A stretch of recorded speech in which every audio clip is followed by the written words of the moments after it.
नमस्कार, स्वागत है आपका संसद टीवी पर। मैं हूं मनोज वर्मा और आप देख रहे हैं हमारा खास कार्यक्रम मुद्दा आपका। आज हम बात करेंगे हिमालय पर भू धसाव की बढ़ते बोझ की। इस मुद्दे पर बात इसलिए करना जरूरी है क्योंकि गेटवे ऑफ हिमालय के नाम से मशहूर जोशीमठ में भू धसाव से जमीन में कई मीटर गहरी दरारें पड़ गई हैं। 700 से अधिक घरों की दीवारें दरक गई हैं। जमीन धंसने के साथ साथ जगह जगह से पानी निकल रहा है। लोगों में दहशत है, लोग पलायन कर रहे हैं, तो सरकार के स्तर पर भी लोगों को अन्य जगहों पर शिफ्ट किया जा रहा है। पूरे मामले की पीएमओ के स्तर पर लगातार निगरानी की जा रही है। पिछले एक साल से जमीन धंसने की घटनाएं तेजी से बढ़ी हैं। स्थानीय लोग लंबे समय से ठोस नीति की मांग कर रहे हैं।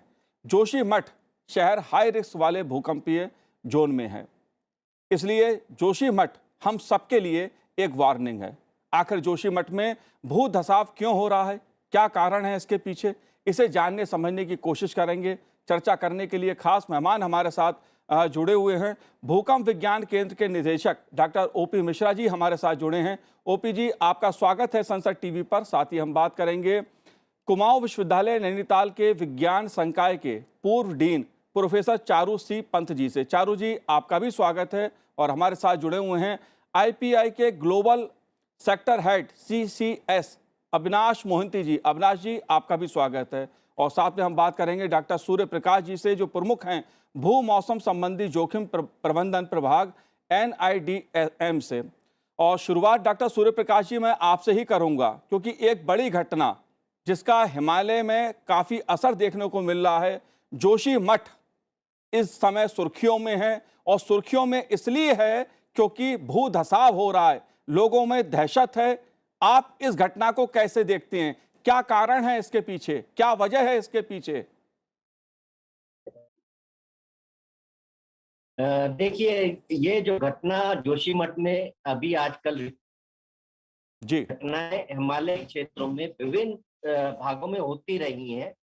और जोशीमठ में भी ये पहली बार नहीं है कि इस तरह की घटना घटित हुई है। जी।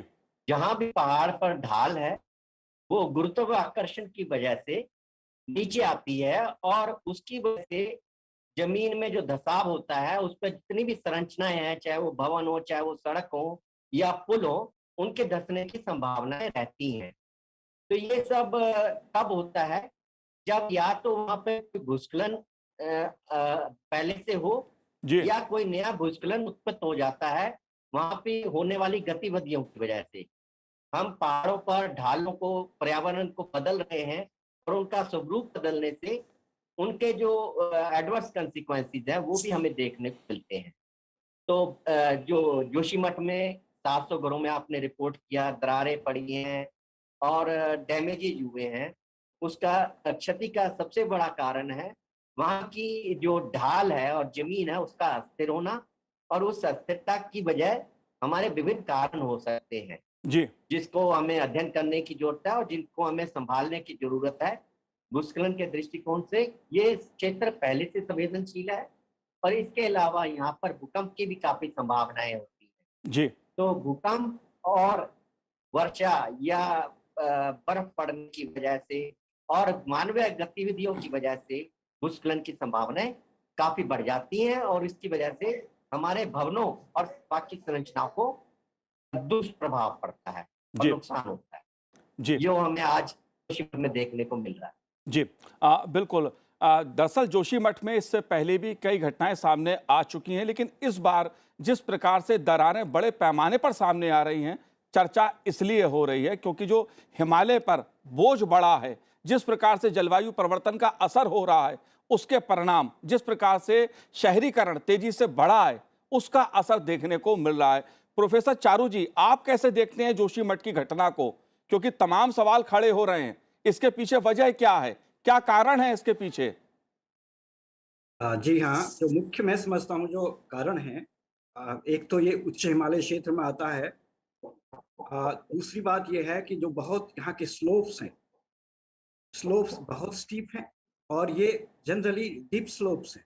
डीप स्लोप्स उसको कहते हैं जहाँ स्लोप का और रॉक्स के जो चट्टानों की संस्तर होते हैं वो एक ही दिशा में झुकी हुई होती हैं।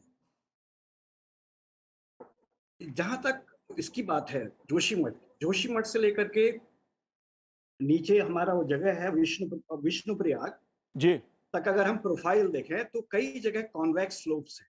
कॉन्वेक्स स्लोप जैसे सूर्य प्रकाश जी ने बताया कि वो ग्रेविटी काम करती है, जहाँ जहाँ सेडिमेंट वाटर सैचुरेटेड है, जहाँ लिक्विफैक्शन होता है, जहाँ बहुत सारा पानी अवेलेबल है। क्योंकि इसका मेन कारण तो मैं समझता हूँ कि कोई ड्रेनेज का ना हो। पूरे शहर में ड्रेनेज नहीं है। ये तो रात्रि का एक विश्राम स्थल था जो बढ़ते बढ़ते एक बड़ा शहर का रूप ले लिया। जी लेकिन हमने कुछ उस पर्यावरण को बचाने के लिए कुछ नहीं किया, वहां के उसको बचाने के लिए। जैसे कोई ड्रेनेज ना हो। ऐसी स्थिति कई शहरों की है, नैनीताल भी उसमें से एक है।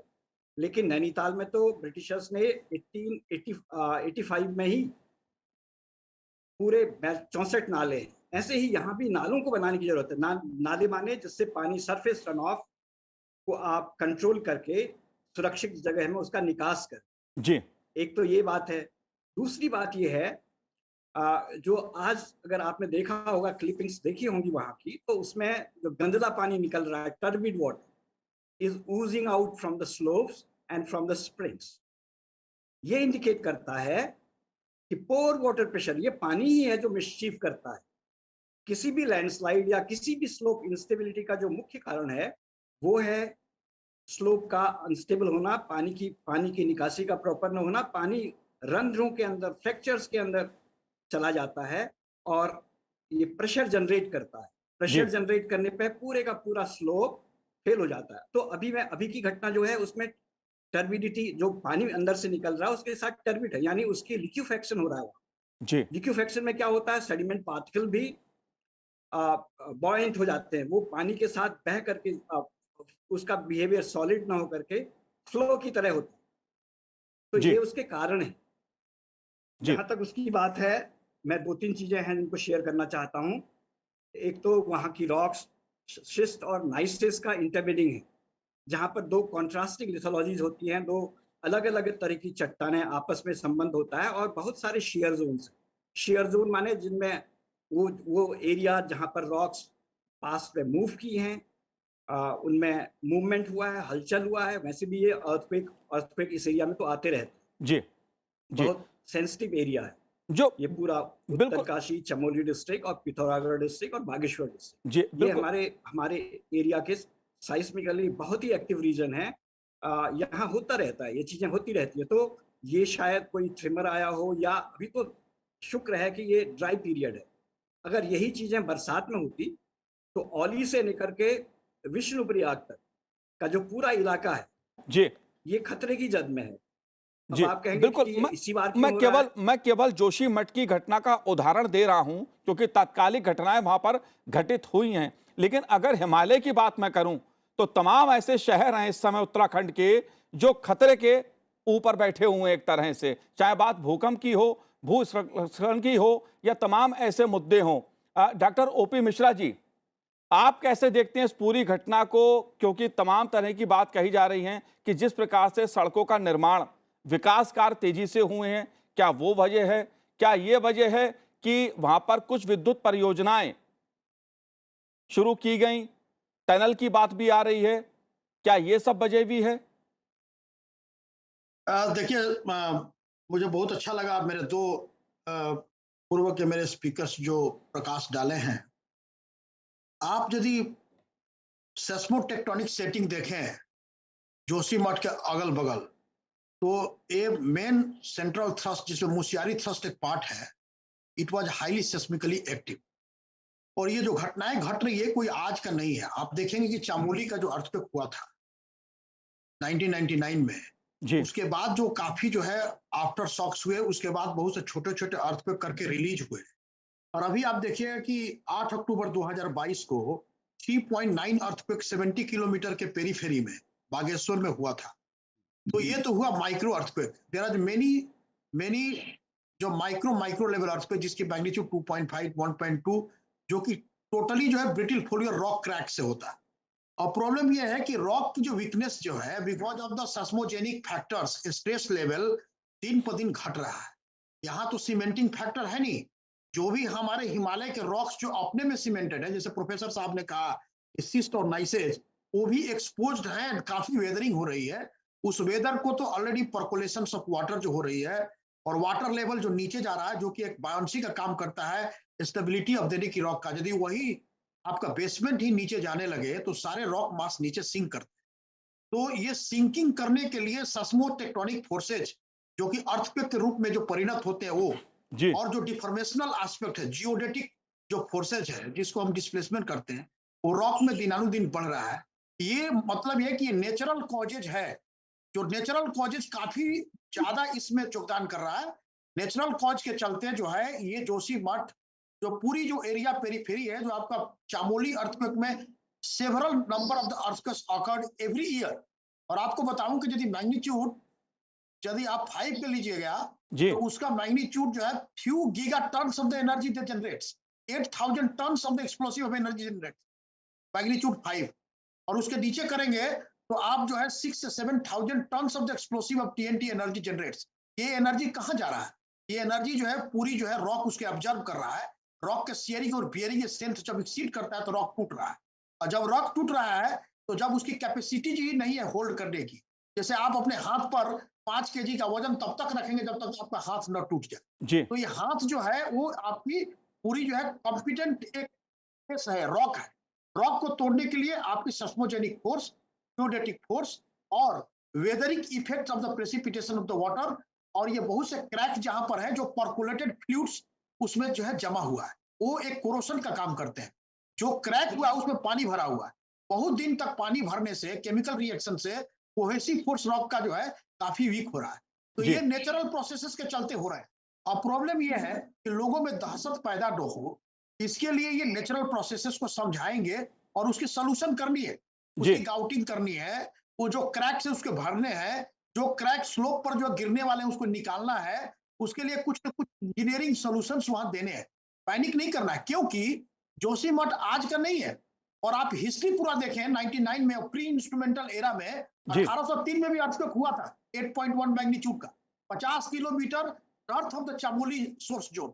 आप समझ सकते हैं कि किस कदर हिमालयन का रॉक जो जोशीमठ के इर्द गिर्द इतने दिनों से subjected to pressure, subjected to stress. तो इसको जो है स्ट्रेस पैटर्न को रिलीज करने के लिए एटोमेटिव स्ट्रक्चर बनाना जरूरी है। हमारी मंदिर जो बनी है, पुराने हमारे एंसेस्टर लोग जो बनाए हैं वो काफी अर्थक्वेक रिस्क रेजिलिएंट एक इंडिजिनियस टेक्नोलॉजी पर बनाए थे, लेकिन जहां पर बनाए हैं यदि वही बेसमेंट यदि वीक होने लगे तो अर्थक्वेक रिस्क रेजिलिएंट बनने के बावजूद भी वो खतरे में आ जाता है।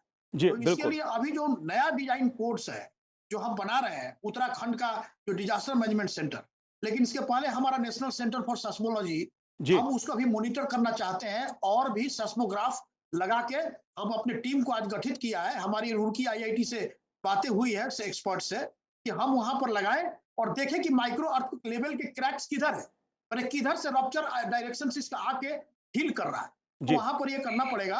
और हम सोचते हैं कि ये नेचुरल कॉज को आप स्टॉप नहीं कर सकते, लेकिन हाँ मिटिगेट जरूर कर सकते हैं। जी बिल्कुल बिल्कुल Mitigation- बिल्कुल डॉक्टर सूर्य प्रकाश जी, मैं आपसे एक चीज समझना चाहता हूं। ये बात ठीक है कि प्राकृतिक कारण है, जलवायु परिवर्तन जिस तरह से दुनिया में हो रहा है उसका असर कहीं ना कहीं हिमालय पर भी देखने को मिलता है, तमाम चीजें हैं। लेकिन जिस प्रकार से निर्माण कार्य हिमालय पर बढ़ा है, तमाम उत्तराखंड के शहरों में जिस तरह से निर्माण कार्य हुआ है, वो क्या एक बहुत बड़ा कारण है? भूस्खलन की तमाम घटनाएं देखने में आती हैं, वो केवल जोशीमठ में तो देखने में आती हैं। बात चाहे कर्णप्रयाग की हो, गोपेश्वर की हो, मुंशियारी की हो, धारचूला की हो, नैनीताल की हो, तमाम शहरों में इस तरह की घटनाएं उभर के सामने आती हैं। आप कैसे देखते हैं इस मुद्दे को? क्या प्राकृतिक वजह है या निजी वजह भी इसको माना जाए? आप बिल्कुल सही बोल रहे हैं मनोज जी जी कि जो हम विकास कर रहे हैं वो बिना आपदा सुरक्षा को ध्यान में किए कई बार करते हैं, और वह बड़ा कारण बनता है ज्यादा नुकसान होने के बजाय। जितने भी हमारे भवन बने, सड़कें बने या हमारे पुल बने, अगर हम आपदा सुरक्षित डिजाइन और स्थल का चिन्हित करें और सही तरीके से उसका निर्वाह करें तो शायद इन आपदाओं की घटनाएं भी कम होंगी और उनसे होने वाले प्रभाव भी कम होंगे। तो इसमें बहुत अच्छा चारूपंत जी जैसे बता रहे थे कि ये एक शुरुआत हुआ था छोटी कॉलोनी से, जहाँ पे तीर्थ यात्री आके रहते थे, रुकते थे, और बाद में बहुत बड़ी एक बस्ती बन गई। तो जैसे जैसे मानवीय दखलंदाजी जो है प्रकृति के साथ बढ़ती है, वैसे वैसे ही इस तरह की घटनाएं भी बढ़ जाती हैं और उनके दुष्प्रभाव भी बढ़ जाते हैं। जी तो जो भी हमें वहां पे निर्माण कार्य करने चाहिए वो आपदा सुरक्षित और वहां पे होने वाली भौगोलिक, मौसमी और दूसरी तरह की आपदाओं को ध्यान में रख के करना चाहिए। जी तो जो अ, अवैज्ञानिक, अनियंत्रित और अनियोजित जो हम अ, विकास करते हैं, वो इस तरह की आपदाओं को निमंत्रण देता है। और वहीं पर अगर हम सुनियोजित और सही तरीके से आपदा सुरक्षित विकास की ओर अग्रसर होंगे, तो इस तरह की आपदाएं कम हो पाएंगी। जी पर्टिकुलरली जहाँ पे हमारी मानवीय बस्तियां हैं, वहां पर इस तरह की भूस्खलन की आपदाएं अक्सर रिपोर्ट की गई हैं और उनको कम करने के लिए हमें भवनों का निर्माण कैसा करना चाहिए, किस स्थल पर करना चाहिए, वहां से पानी का व्यवस्थाएं कैसी होनी चाहिए, जलीय व्यवस्थाएं, ताकि आपदाएं कम से कम हो। और उस पे जो हम पर्यावरण जो बदलाव ला रहे हैं या जो मौसमी बदलाव आ रहे हैं, जैसे जलवायु परिवर्तन की बात करी जी मोंटी जी ने, इन सब का भी इम्पैक्ट हमें एज एमर्जिंग डिसास्टर्स देखना चाहिए और उसको दूर करने का प्रयास करना चाहिए या प्रकृति के समन्वय में रहने का हर प्रयास करना चाहिए ताकि हम सुरक्षित रहें। जी बिल्कुल। अविनाश जी, आप कैसे देखते हैं इस पहलू को? Good evening. मेरा जो पूरा इसके ऊपर जो टिप्पणी है, ऑलरेडी डॉक्टर ओपी मिश्रा ने कहा है। ये हमारी जो फ्रेजाइल इकोसिस्टम है, हिमालयन इकोसिस्टम एक फ्रेजाइल इकोसिस्टम है। एंड हमने लास्ट 10 मिनट्स हुए ये डिस्कस ऑलरेडी कर चुके हैं कि कितनी फ्रेजाइल है, उसकी फ्रेजाइलिटी आज नहीं है, वो काफी सदियों से है वो फ्रेजिलिटी। और ये जो फ्रेजिलिटी है, इसकी दूसरी जो एक ट्रिगरिंग फैक्टर है वो है जलवायु परिवर्तन। अगर हिमालयन इकोसिस्टम पे हम देखें तो सबसे ज्यादा टेम्परेचर राइज डबल हुआ है सिर्फ लास्ट डिकेड में ही। इसके वजह से क्या हुआ है कि एक तरफ आपके जो नेचुरल फेनोमेनन है, जो कि एक रिकरेंट फेनोमेनन है, वो तो चल ही रहा है, बट उसके साथ जो इश्यू है ऑफ क्लाइमेट चेंज वो ट्रिगर कर रही है। कैसे ट्रिगर कर रही है? क्लाइमेट चेंज फ्लैश फ्लड्स को ट्रिगर करती है, और जैसे ही फ्लैश फ्लड्स की फ्रीक्वेंसी और इंटेंसिटी बढ़ने लगती है, उस हिसाब से लैंडस्लाइड्स की जो रेट है वो भी बढ़ने लगती है, क्योंकि हमारी इकोसिस्टम ऑलरेडी फ्रेजाइल है। नंबर वन, अगर हम एक लैंडस्केप के तौर से देखें, लास्ट 50 इयर्स में सिर्फ हिमालयन इकोसिस्टम की इंडिया की एवरेज अगर देखें तो 45% of the landscape has been destructed. लेकिन सिर्फ हिमालयन या फिर हिंदू कुछ रीजन जो है वहां पे अगर देखें तो 67% हमारी लैंडस्केप डिस्टर्ब हो चुकी है। हर एक जगह की एक कैरिंग कैपेसिटी होती है। डॉक्टर मिश्रा ने कहा कि आप अगर आपके हाथ में एक डंबल लेंगे 5 किलोग्राम का और एक 50 किलोग्राम का, तो आपकी हाथ पकड़ नहीं सकती है। वैसे ही एक रीजन का जो जो डाइवर्सिफिकेशन है वो पकड़ नहीं पाएगी। हम जो अनसस्टेन एंड अनप्लान्ड कहीं ना कहीं इंफ्रास्ट्रक्चरल डेवलपमेंट कर रहे हैं without considering the natural as well as the climate risk, उससे ये प्रॉब्लम हो रहा है कि ये फ्रेजाइल इकोसिस्टम और फ्रेजाइल होती जा रही है। और इसके वजह से जो नॉर्मल इवेंट्स हैं, जो रिकरिंग इवेंट्स हैं, वो कंपाउंडिंग इम्पैक्ट की वजह से लाइफ, लाइवलीहुड, इकोनॉमीज और इंफ्रास्ट्रक्चर इन सबको डिस्टर्ब कर रही है। अगर कुछ आंकड़ों का बात बताऊं मैं, जी तो हमारी फ्रेजाइल इकोसिस्टम के ऊपर डिपेंडेंट जो है काफी सेक्टर एग्नोस्टिक सेक्टर्स हैं, जैसे कि एग्रीकल्चर, टूरिज्म, ये सारे सेक्टर्स हिमालयन इकोसिस्टम के ऊपर है। एंड जो टोटल पॉपुलेशन है ये इसके ऊपर डिपेंडेंट है। नेचुरल प्रोसेसेस की जगह हमें हमें अगर इस पूरी चीज को देखना होगा तो एक होलिस्टिक व्यू से देखना होगा, रादर देन एक साइलोड अप्रोच कि नेचुरल डिजास्टर्स होंगे लेकिन कंपाउंडेड विद क्लाइमेट चेंज या जलवायु परिवर्तन जो है वो इम्पैक्ट काफी हार्शर, ग्रीमर होगा। इसलिए हमें कुछ सोल्यूशंस लाने होंगे, और वो सोल्यूशन 3 टायर सोल्यूशन होनी चाहिए। एक पॉलिसी सोल्यूशन जहाँ पे साइंस और टेक्नोलॉजी दोनों एक साथ आए, तो वो पॉलिसी जो चेंज हो रही है उसके हिसाब से बिल्डिंग एंड स्टैंडर्ड कोड्स को हमें रिवाइव करना होगा, क्योंकि क्लाइमेट रिस्क को उसमें इंटीग्रेट करनी होगी। टेक्नोलॉजी कैसे ये जो फ्रेजाइल रॉक स्पेस है उसको हम एक्चुअली रीबिल्ड कर पाए या फिर रीस्ट्रेंथन कर पाए, उसकी टेंसाइल स्ट्रेंथ बढ़ाने के लिए हमें वो टेक्नोलॉजिकल सपोर्ट लेनी होगी। एंड इन सबको करने के लिए हमें फाइनेंशियल रिसोर्सेज चाहिए होंगी, और वो फाइनेंशियल रिसोर्सेज सिर्फ पब्लिक फाइनेंसेस से नहीं होगी। जी। हमें कुछ इनोवेटिव रिस्क फाइनेंसिंग इंस्ट्रूमेंट्स को तैयार करना होगा, तभी जाके हमारी जो फ्रेजाइल हिमालयन इकोसिस्टम है, जिसके ऊपर इतनी सारी पॉपुलेशन डिपेंडेंट है, नॉट जस्ट जो लोग वहां पे रह रहे हैं, पूरी हमारी जो ट्रॉपिकल क्लाइमेट है वो काफी तौर से डिपेंडेंट है, क्योंकि हमारी वेदर पैटर्न्स हिमालयन इकोसिस्टम के ऊपर काफी डिपेंडेंट है। जी। तो ये जो पूरा मुद्दा है आज जोशीमठ में हुआ है, ये वन ऑफ इट्स काइंड नहीं है। ऐसे रिकरेंट फेनोमेनन में और रिकरेंट टाइम इंटरवल में होते चल रहे हैं, लेकिन सबसे बड़ी प्रॉब्लम है कि ये डिजास्टर्स बनते जा रहे हैं दिन ब दिन। तो जी। इन डिजास्टर्स को हमें चेक करना होगा, और एक क्राइसिस के लेवल पे अगर मैनेज हम कर पाए, जहाँ पे कम्युनिटी और पीपल सेंट्रिक अप्रोच हो, तब जाके ये पूरा प्रॉब्लम सॉल्व हो पाएगी। जी प्रोफेसर चारू जी, जाहिर सी बात है अगर लोग रहेंगे तो विकास भी होगा, विकास के लिए योजनाएं भी शुरू की जाएंगी, वो भी जरूरी है समाज की दृष्टि से, राष्ट्र की दृष्टि से। लेकिन मैं एक बात ये समझना चाहता हूं, क्योंकि जब भी पहाड़ पर विकास योजनाएं शुरू की जाती हैं तो उसको लेकर भी सवाल बार बार उठाए जाते हैं। इस पहलू को आप कैसे देखते हैं? क्योंकि बांध की जरूरत है, सड़कों का निर्माण होगा, अगर अच्छा आवागमन चाहिए, आप इन पहलुओं को कैसे देखते हैं? देखिए, कोई भी डेवलपमेंट होना ऐसा होना चाहिए, जी। Development without destruction. जहां तक अपने जोशीमठ टाउन की बात है, जी। इसका मैं समझता हूं कोई डिटेल भूवैज्ञानिक लैंडस्लाइड माइक्रोजोनेशन या साइस्मिक हैजार्ड जोनेशन ये अभी तक नहीं हुआ है, आज की डेट तक नहीं हुआ, जहां तक मेरी नॉलेज है। जी। मैं समझता हूं विकास तो होना चाहिए, क्योंकि उत्तराखंड को आगे बढ़ना है, डेवलपमेंट होना है, देश को आगे बढ़ना। जी। उसके लिए मैं समझता हूँ बहुत प्रयास नहीं किए गए। हमको शहर बसाने हैं, नए शहर बनाने हैं। ज्यादातर हिल स्टेशन जितने भी अंग्रेजों के टाइम के हैं, अगर आप देखें तो जी। ये तो यात्रा रूट का एक छोटा सा पड़ाव था, जो आज बढ़ते बढ़ते इतना बड़ा हो गया। तो नए शहर बसाने की जरूरत है, अच्छे एरियाज आइडेंटिफाई करने की जरूरत है। सबसे इंपॉर्टेंट है जो आज की डेट पर जोशीमठ में होना चाहिए, मैं समझता हूँ कि drainage, management of the drainage. वहां कोई नाला है ही नहीं, it is the water that causes mischief.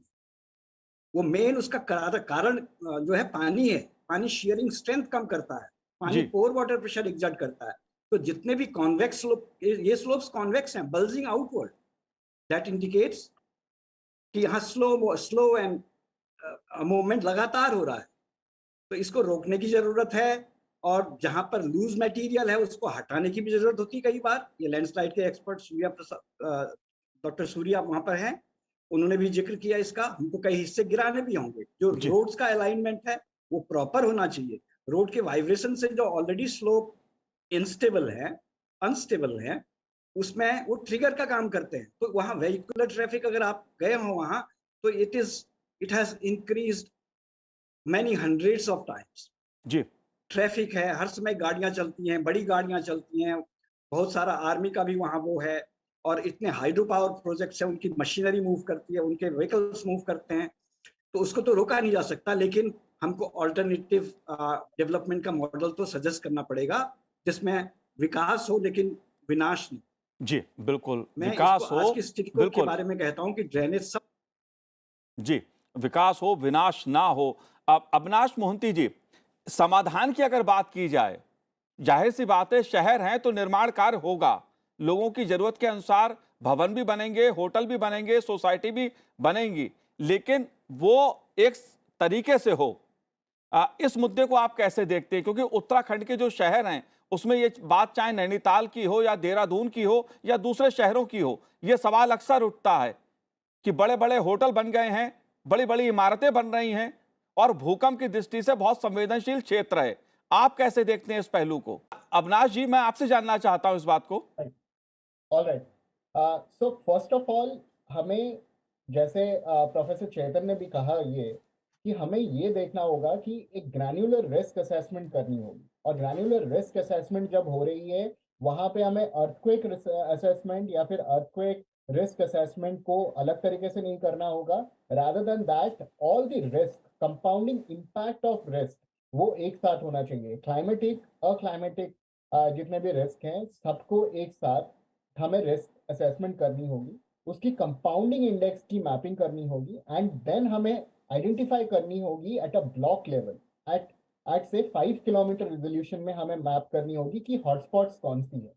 उस हॉटस्पॉट्स में हमें ये देखना होगा कि उसकी कैरिंग कैपेसिटी कितनी है, फर्स्ट थिंग। सेकंड थिंग, वहाँ पे नेचुरल लैंडस्केप डिस्ट्रप्शन क्या हुआ है, और उस लैंडस्केप डिस्ट्रप्शन के बेसिस पे अगर जैसे कि कॉन्वेक्स स्लोप है, ऑलरेडी हमें पता है इसके बारे में, इसका मतलब हमें इनलैंड वाटर ड्रेनेज सिस्टम डालने होंगे। बट वो इनलैंड वाटर ड्रेनेज सिस्टम्स जो हम डालेंगे, वो ड्रेनेज सिस्टम्स हमारी नेचर बेस्ड सोल्यूशन ट्रिगर्ड होनी चाहिए। ऐसा नहीं है कि हम फिर और एक दूसरा कंस्ट्रक्शन खाली कर रहे हैं। अगर हाइब्रिड नेचर बेस्ड सॉल्यूशंस और इंफ्रास्ट्रक्चर्स हम क्रिएट कर पाए, जी और वो शॉक एब्जॉर्बर जो है वो काम करेगा हमें हेल्प करने के लिए, ये रिस्क को मिटिगेट करने के लिए। दूसरी जी चीज, जैसे अभी प्रोफेसर साहब ने कहा कि अगर एक गाड़ी चलती है, व्हीकलर ट्रैफिक काफी बढ़ चुकी है, लेकिन हमें ये देखना होगा वो जो रोड्स बनी हुई है, वो रोड्स की जो फाउंडेशन है वो क्या कैरी कर सकती है इतनी व्हीकलर ट्रैफिक को। ये एक बड़ी प्रॉब्लम है, और इसकी असेसमेंट बिना किए हुए उसकी फाउंडेशनल, अगर आपको एक घर बनाना है फ्रजाइल इकोसिस्टम में या फिर अर्थक्वेक जोन में, उसकी फाउंडेशन को सबसे ज्यादा स्ट्रॉन्ग करनी होगी। यहाँ पे फाउंडेशन थोड़ी सी वीक है, तो हमें फाउंडेशंस को रेट्रोफिट करनी होगी। थर्ड चीज ये है कि ये जो डिजास्टर और रिस्क है, यहाँ पे कहीं ना कहीं कम्युनिटीज को हम इन्वॉल्व नहीं करते हैं। कम्युनिटी की अवेयरनेस कोशेंट और इंफॉर्मेशन कोशेंट काफी साइलोड रहती है। जी हम लोग अपने आप में डिस्कस करते हैं ये फ्राइजाइल इकोसिस्टम है, यहाँ पे कॉन्वेक्स स्लोप है, यहाँ पे ये रिस्क आ सकती है। बट ये जो भी एडवाइजरीज हैं, जो भी प्रोजेक्शंस हैं एंड प्रेडिक्शंस हैं, ये जी उस कम्युनिटीज के लिए कितना बिल्कुल मायने अविनाश रखती जी, है। बिल्कुल उस हर चीज। तरीके से हमें ये जी, जो हर बात हर मुद्दा सरकार के ऊपर छोड़ा भी नहीं जा सकता। कुछ समस्याओं के समाधान में जनता की, कम्युनिटी की भागीदारी भी बहुत जरूरत उसकी होती है। जोशीमठ की घटना इसलिए हम सबके लिए एक चेतावनी है, वार्निंग है, क्योंकि जिस तरह से जोशीमठ में भू धसाव हो रहा है उसको लेकर कहीं ना कहीं चिंता होना स्वाभाविक है। लेकिन पैनिक की जगह अगर समाधान खोजा जाए तो और अच्छा रहेगा। आप चारों ने इस कार्यक्रम में भाग लिया, बहुत बहुत शुक्रिया, बहुत बहुत धन्यवाद सनसद टीवी से बात करने के लिए। तो आज इस कार्यक्रम में इतना ही, मुझे दीजिए आज्ञा, नमस्कार।